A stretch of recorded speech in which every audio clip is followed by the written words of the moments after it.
Hi friends, welcome to simple vlog. நம்ம சேனலில் இன்றைக்கி என்ன ரெசிபி பார்க்க போகிறோன்னா, சிக்கன் மசாலா கிரேவி தான் எப்படி செய்யலான்னு பார்க்க போகிறோம். இந்த மாதிரி ஒரு தடவை இந்த மசாலா பொருளை வச்சு சிக்கன் கிரேவி வந்து செஞ்சு பாருங்கள். டேஸ்ட் வந்து அல்டிமேட்டாக இருக்கும். வீடியோ வந்து முழுமையாக பாருங்கள். வீடியோ முழுமையாக பார்க்குறதுக்கு முன்னால் வீடியோவை லைக் பண்ணிக்கங்க, சப்ஸ்கிரைப் பண்ணிக்கங்க.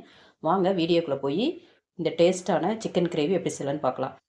அதுக்கு கடாயில் வந்து நல்லெண்ணெய் சேர்த்திட்டு ஒரு குளிக்கரண்டி அளவுக்கு சேர்த்திக்கலாம். சேர்த்திட்டு இதில் பிரியாணி பொருட்களை வந்து சேர்த்திக்கலாம். சோம்பு, பட்டை, பிரிஞ்சி இலை, அன்னாச்சி முக்கெல்லாம் சேர்த்தி எண்ணெயில் நல்லா பொரிஞ்சமிட்டு சின்ன வெங்காயம் வந்து இதுக்கு தேவையான அளவு சேர்த்திக்கலாம். கொஞ்சம் சின்ன வெங்காயம் வந்து அதிகமாகவே சேர்த்திக்கங்க. டேஸ்ட் வந்து சூப்பராக இருக்கும். பெரிய வெங்காயத்தோட சின்ன வெங்காயம் தான் இந்த சிக்கன் கிரேவிக்கு ரொம்ப டேஸ்ட் கொடுக்கும்.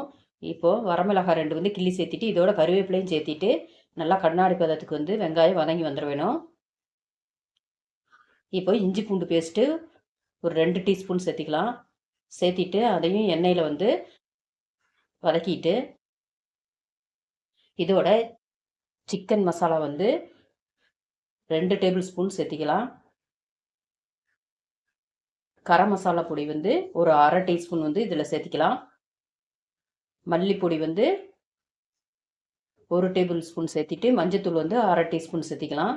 இந்த மசாலா பொருளெல்லாம் சேர்த்திட்டு நல்லா எண்ணெயில் வந்து ஒரு நிமிஷம் குக் பண்ணிவிட்டு இதில் 1/2 கிலோ சிக்கன் வந்து மஞ்சள் போட்டு கழுவி சுத்தம் பண்ணி எடுத்து வச்சுருக்கிறேன். அதை வந்து இதோட சேர்த்திக்கலாம்.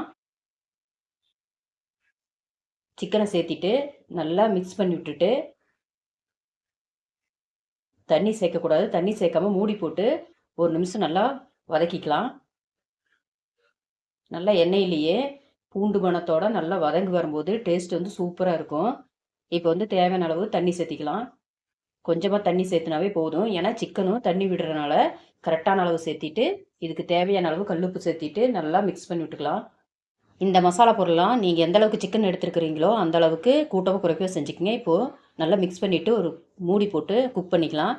நல்லா குக் ஆகி நல்லா தண்ணியெல்லாம் சுண்டி நல்லா எண்ணெய் பிரிஞ்சு சிக்கன் வந்து சூப்பரான முறையில் வெந்து ரெடி ஆயிருச்சு. கடைசியாக ஸ்டவ்வை ஆஃப் பண்ணிவிட்டு கருவேப்பிலையும் மல்லித்தலையும் தூவிக்கலாம். ஓகே ஃப்ரெண்ட்ஸ், நீங்களும் வீடியோவை முழுமையாக பார்த்துட்டு இந்த மாதிரி சிக்கன் கிரேவி வந்து கடையில் வாங்குகிற மசாலா பொருளை வச்சு ஈஸியான முறையில் குயிக்காக சிக்கன் கிரேவி செஞ்சு முடிச்சிடலாம். இதுக்கு சேர்த்துருக்கிற சின்ன வெங்காயம், நல்லெண்ணெய் இதெல்லாம் இந்த சிக்கன் கிரேவிக்கு வந்து எக்ஸ்ட்ரா டேஸ்ட்டு கொடுக்கும். கண்டிப்பாக இந்த முறையில் இந்த மாதிரி சிக்கன் கிரேவி ஒரு தடவை ட்ரை பண்ணி பாருங்கள்.